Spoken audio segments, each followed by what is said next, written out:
जय हिंद दोस्तों। तो कैसे हैं आप लोग? आशा करते हैं आप लोग अच्छी होंगे।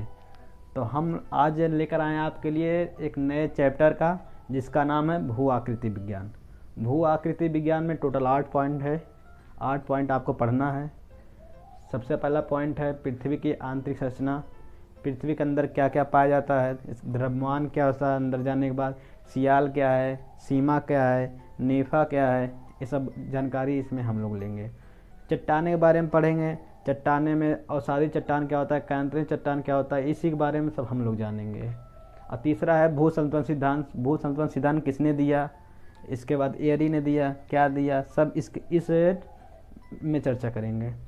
महाद्वीप एवं महासागर की उत्पत्ति के बारे में भी जानकारी लेंगे। महासागर की उत्पत्ति कैसे हुई, महाद्वीप कैसे बने, ये सब इसमें चर्चा होगा। अब नेक्स्ट है 5वां है ज्वालामुखी, झीलें, भूकंप, पर्वत, पठार, मैदान। पठार का निर्माण कैसे हुआ, पठार किसे कहते हैं, पर्वत कितना ऊंचे पर पर्वत होता है, कितने ऊंचाई नीचे जाने के बाद पठार होता है। मैदान कैसे निर्मित होता है, भूकंप, PSL तरंगे क्या हैं, झीलें का निर्माण कैसे होती है, मानव निर्मित झील होता है। इसके बाद फिर एक प्रकृति झील होती है। हर झीले के बारे में चर्चा होगी। ज्वालामुखी, सुषुप्त ज्वालामुखी कौन सा है, प्रसुप्त कौन सा ज्वालामुखी होता है, ये सब ज्वालामुखी में हम चर्चा करेंगे। फिर 6वां हम लोग का टॉपिक है प्लेट टेक्टोनिक एवं पर्वत निर्माण। पृथ्वी के अंदर प्लेटें पाई जाती है, कौन कौन से प्लेटें हैं, सब प्लेटें के बारे में जानकारी है। और उसके प्लेटों से निर्माण, पर्वत निर्माण कैसे होता है, इस टॉपिक में हम चर्चा करेंगे। अपक्षय एवं अपर्दन, ये 7वां है। अपक्षय एवं अपर्दन, ये अपर्दन क्या होता है, जैसे हम लोग का वायु, जैसे कोई चीज़ खड़ा है, पर्वत है, वायु उसे काट रही है, लगातार लगातार काट रही है, अपर्दन कर रही है, तो कुछ ना कुछ स्थलाकृति बन जाएगी। तो इसमें हम अपर्दन के बारे में पढ़ेंगे। इसमें स्थलाकृति में वायु द्वारा, इसके बाद नदी, हिम, सभी प्रकार के स्थलाकृति के बारे में चर्चा करेंगे। तो आज हम लोग पहला टॉपिक पढ़ेंगे। पहला टॉपिक है पृथ्वी की आंतरिक संरचना। इसके बाद अगला वीडियो में चट्टानें पढ़ेंगे, अगले नेक्स्ट वीडियो में भू संतुलन पढ़ेंगे। फिर नेक्स्ट में इसमें ऐसे ऐसे एक वीडियो बनाते जाएंगे आपके लिए। तो हम इस वीडियो में आपको पहला पृथ्वी की आंतरिक संरचना पढ़ाएंगे। इसके बाद अगले अगले वीडियो में अपनाते हैं। आज का पहला टॉपिक है पृथ्वी की आंतरिक संरचना। पृथ्वी की आंतरिक संरचना जानने के लिए हमें पृथ्वी का एक टुकड़ा लेना पड़ेगा। पृथ्वी जैसे गोल है, मुख्य बिंदु यहाँ, तो एक टुकड़ा लेने के लिए हमें थोड़ा सा कटिंग करना पड़ेगा इस शेप में। तो इस शेप में हम कटिंग निकालेंगे तो कैसा बनेगा, इस शेप में। आप डायग्राम बनाते चलिएगा, साथ साथ लिखे चलिएगा, वीडियो रोक रोक के। इस प्रकार से ये एक पृथ्वी का टुकड़ा है, जिससे हम पता लगा सकेंगे पृथ्वी के अंदर क्या क्या पाया जाता है, क्या क्या है, द्रव्यमान क्या है उसके अंदर। तो इसे हम 3 भागों में बांटते हैं, क्रस्ट, मेंटल, कोर। तो इसे हम 3 भागों में बांट देते हैं, क्रस्ट, मेंटल, क्रस्ट हो गया, मेंटल हो गया, एक कोर हो गया। इसे भी हम लोग इसे 2 भागों में बांटते हैं। पहला है ऊपरी क्रस्ट, नीचे वाला निचली क्रस्ट। इसे भी 2 भागों में बांटते हैं, ऊपरी मेंटल, निचली मेंटल। इसे भी 2 भागों में बांटते हैं, ऊपरी कोर, निचली कोर। तो इसे आप लिख देते हैं निचली कोर,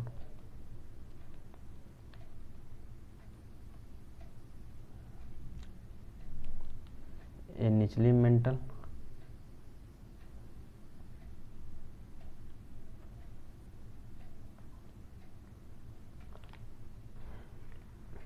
ये निचली क्रस्ट।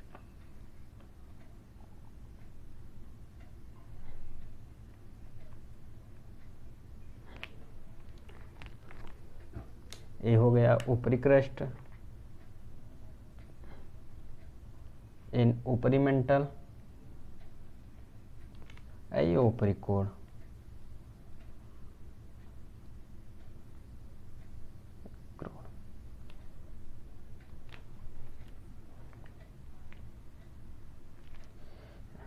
ये हो गया ऊपरी कोण नीचे कोण। कहते हैं सियाल, नीचे वाले पार्ट को कहते हैं सीमा, इस वाले पार्ट को कहते हैं नीफे। सीमा, सियाल, सियाल हो गया, ये हो गया सीमा हो गया, ये नीफे हो गया। इसका मतलब होता है सिलिकॉन एल्युमिनियम, इसमें सर्वाधिक पाया जाता है। सिलिकॉन मैग्नीशियम, इसमें सर्वाधिक पाया जाता है। निकिल और या फिर से लोहा, इसमें सर्वाधिक मात्रा में पाया जाता है। तो लिखने की जरूरत नहीं, आप हर चीज़ नोट कर लीजिएगा वीडियो रोक कर। एक बार फिर बता दे रहे हैं, इसमें सिलिकॉन एल्युमिनियम सर्वाधिक पाया जाता है, इसमें सिलिकॉन मैग्नीशियम सर्वाधिक पाया जाता है, इसमें निकिल और लोहा सर्वाधिक पाया जाता है। और पृथ्वी के इस भाग से लेकर इस भाग का आयतन है 15%।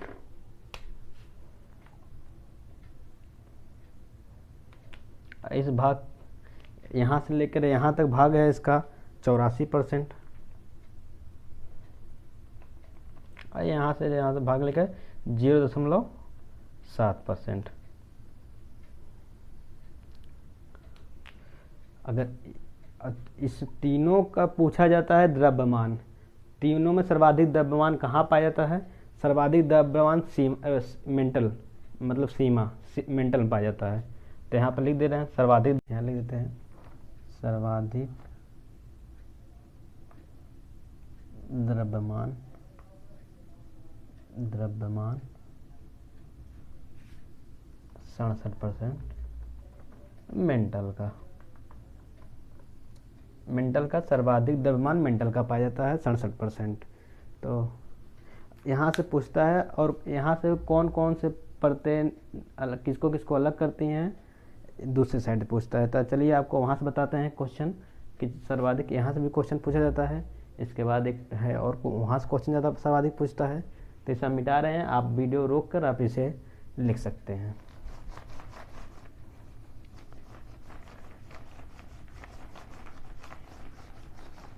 तो हम एक डायग्राम बनाएंगे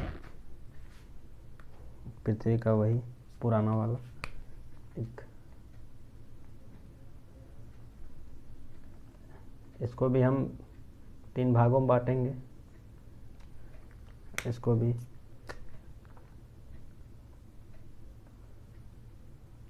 तीन भागों में इसको भी बांटेंगे हम। तो इस पर तो कहते हैं कोने रेड, कोने रेड परत। अब इस परत को कहते हैं मोह परत, मोहे परत। और इस वाले परत को कहते हैं रेपती परत, रेपती, रेपती परत। और इस वाले को परत कहते हैं गुटेनबर्ग परत, गुटेनबर्ग परत। इस वाले परत कहते हैं लेहमन परत,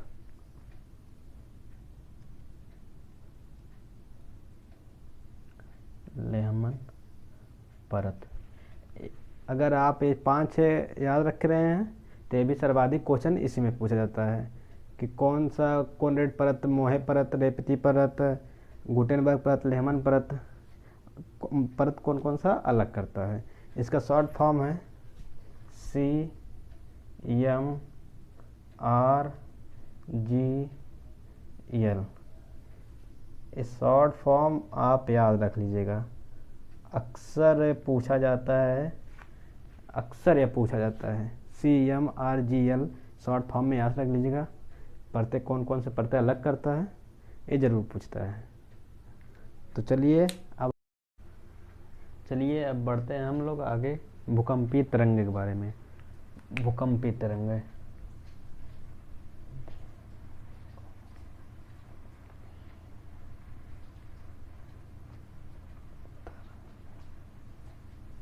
भूकंपीय तरंगे 3 प्रकार की होती हैं।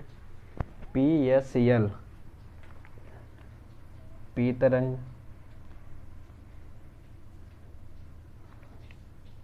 यस तरंग और यल तरंग। इन सभी तरंगों के बारे में हम विस्तार से जानेंगे। पी तरंग को हम कहते हैं प्राथमिक तरंग, इसे प्राथमिक तरंग भी कह सकते हैं, प्राथमिक तरंग। ये है द्वितीयक तरंग, ऐसे गौड़ भी कर सकते हैं, द्वितीयक है गौड़।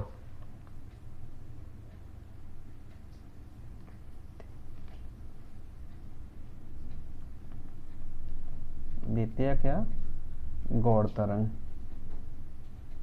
गौड़ तरंग हो गया। इसे सतही या धरातली तरंग कहते हैं, यल तरंग को सतही या धरातली।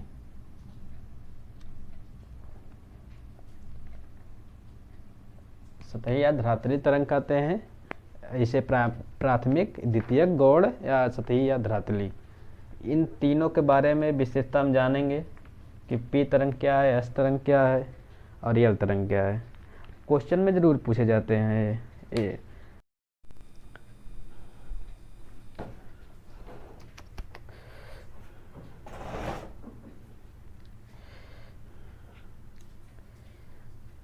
पी तरंगे, इसका वेग सर्वाधिक होता है, नोट करके आप लिख लीजिएगा। इसका वेग सर्वाधिक होता है, इसका वेग सर्वाधिक, इसका वेग सर्वाधिक होता है। सबसे पहले यह सतह पहुंचता है, सबसे पहले सतह पर।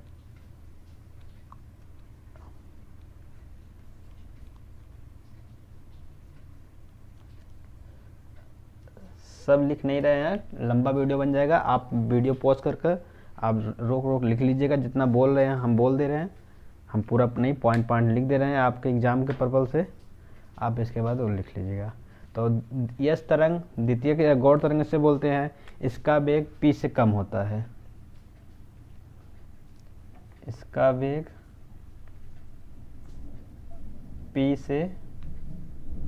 पी तरंग से कम होता है,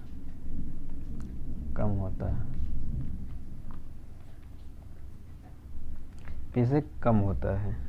और यह पी के बाद ही पहुंचता है। यह तरंग पी तरंग के बाद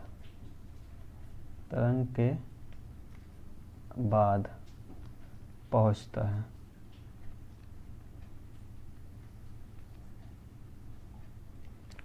है, और यल तरंग सबसे कम वेग वाला यह है, ये सबसे कम वेग इसी का है, सबसे कम वेग।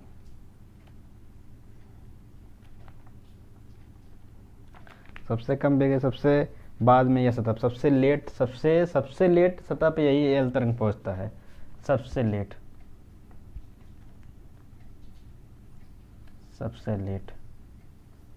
पहुंचता है। यह क्वेश्चन पूछ भी चुका है, सर्वाधिक लेट पहुंचने वाला पहुंचता है।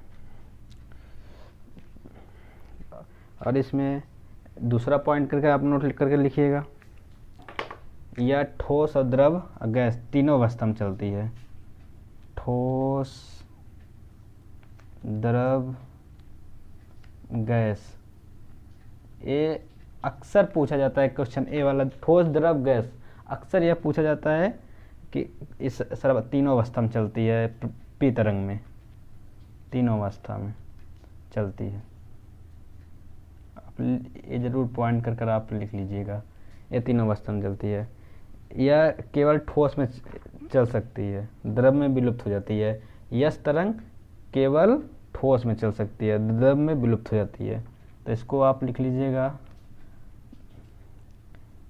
ठोस में चलती है और द्रव में विलुप्त हो जाती है,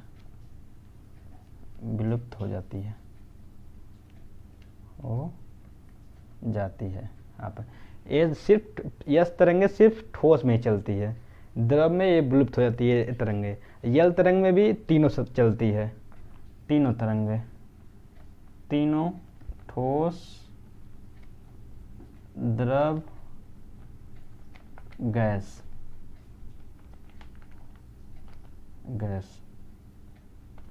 गैस तीनों तरंग में चलती है। और इसे सर्वाधिक विनाशकारी बोलते हैं यल तरंग को, सर्वाधिक विनाशकारी। इसे कई बार एक क्वेश्चन पूछा गया, सर्वाधिक विनाशकारी, तो यही नोट करके लिख लीजिएगा। ये दूसरा है ना, तो मतलब ये सर्वाधिक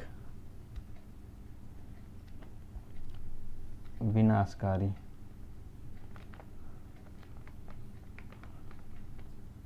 सर्वाधिक विनाशकारी ऐसे है। ऐसे लव वेव भी कह सकते हैं आप, लव वेव, लव वेव कर सकते हैं। ऐसे जिग जैग की भी कर सकते हैं, जिग जैग। ये भी क्वेश्चन पूछा गया, जिग जैग किसे कहते हैं, कौन सी तरंग को जिग जैग कहते हैं। तो जिग जैग यल तरंग को कहते हैं जिग जैग। तो आप जिग जैग लिख लीजिएगा, जरूर पूछा गया क्वेश्चन है zigzag, GIG, zigzag, zigzag भी कहते हैं।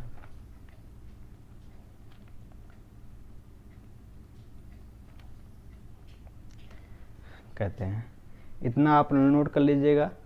इसके बाद हम मिटा रहे हैं, इसमें कुछ पॉइंट बता दे रहे हैं, आप जो नोट कर लीजिएगा, जो ज़रूर पूछा जाता है। इतना आप वीडियो पॉज कर आप पूरा लिख लीजिएगा। हम हट जा रहे हैं, अब मिटा दे रहे हैं। अब हम अलग से पॉइंट कुछ बता रहे हैं। जितना भी हमारा पढ़ाया गया है सब क्वेश्चन के हिसाब से पढ़ाया जा रहा है। जितना पेपर में पूछा गया, जैसे जैसे पैटर्न है TGT PGT नेट का, सब उसी के हिसाब से पढ़ाया जा रहा है। किताब वैसे पढ़ने के लिए तो किताबें बहुत है, आप किताबें में पढ़ सकते हैं, ढेर सारा किताबें यहाँ मार्केट में उपलब्ध हो जाएगी, लेकिन समझाने का तरीका हो वही सबसे बड़ा है। तो आप एक पॉइंट करके लिख लीजिएगा, P और S तरंग जोड़े में चलती है। ये भी पूछा गया सवाल है, जो मैं बता रहा हूँ पूछा गया सवाल है। तो आप पॉइंट करके नोट करते लिखिएगा नोट्स में, PS तरंगे जोड़े में चलती हैं, तरंगे जोड़े में चलती हैं, जोड़े में चलती हैं। दूसरा पॉइंट नोट करके लीजिएगा, P तरंग को कोण से सतह पर आने में 21 मिनट का समय लगता है। P तरंग को कोण से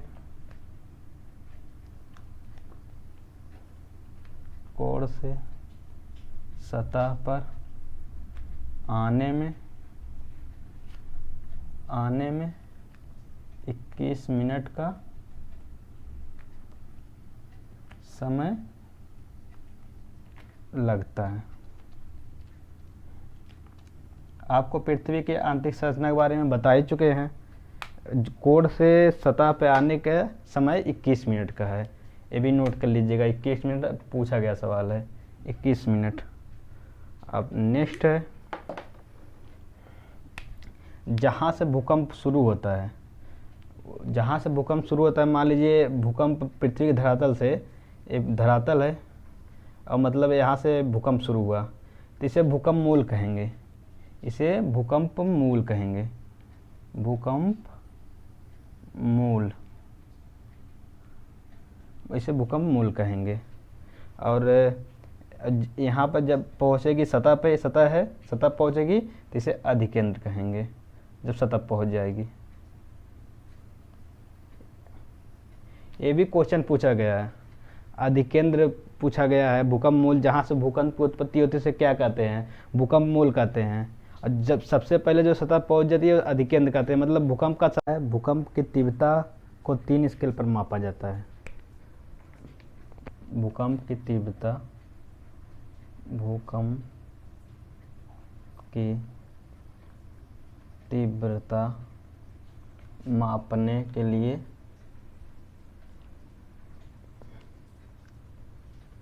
के लिए 3 स्केल का प्रयोग होता है। 3 स्केल कौन कौन सा है नोट करिएगा। पहला है रोजी फेरल, रोजी Feral. Scale.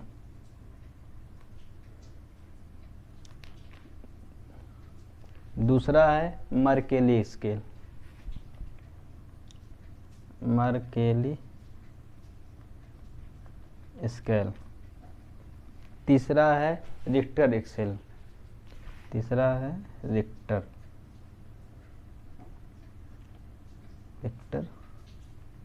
Scale, Richter scale. ये है भूकंप नापने की, तीव्रता नापने के लिए 3 का प्रयोग। तीनों क्वेश्चन पूछा गया है, मर्केली स्केल, रोजी, रिक्टर, तीनों पूछा गया है, आप तीनों याद रखिएगा। और अब इसके बाद देखेंगे भूकंप आने का कारण। भूकंप आने का कारण क्या क्या है, आप नोट कर लीजिएगा। भूकंप आने का कारण, भूकंप आने का कारण, पहला कारण है ज्वालामुखी उद्गार। भूकंप आने का कारण, पहला पॉइंट है ज्वालामुखी उद्गार, ज्वालामुखी उद्गार। दूसरा है प्लेट विवर्तनी,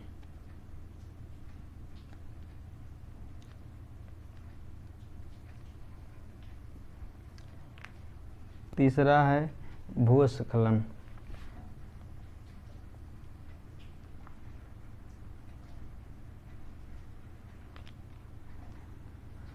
चौथा है बाँध का टूटना।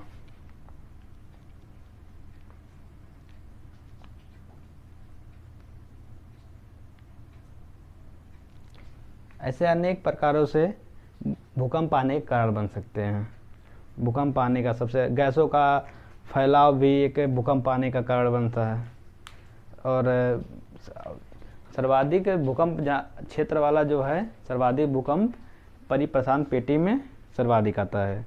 63% भूकंप उसी परिप्रशांत पेटी में आते हैं।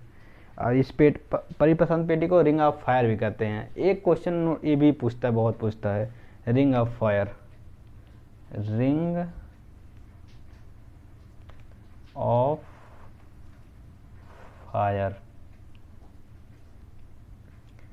नोट कर लीजिएगा। रिंग ऑफ फायर परिप्रशांत पेटी में इसे बोलते हैं। सर्वाधिक भूकंप यहीं आता है, 63% लगभग भूकंप आने का। साथ आपका पृथ्वी की आंतरिक संरचना खत्म हो गया, भूकंप का भी इसी में इंक्लूड हो गया, वो भी खत्म हो गया। तो आज के वीडियो में बस इतना ही। अगर आपको कोई डाउट हो तो आप कमेंट कर सकते हैं, आपके हम कमेंट का जवाब ज़रूर देंगे अगर कोई भी डाउट हो तो। बस आज के वीडियो में बस इतना ही, मिलते हैं किसी नेक्स्ट वीडियो में, तब तक के लिए धन्यवाद। अगर वीडियो अच्छी लगी हो लाइक एंड सब्सक्राइब ज़रूर करिएगा।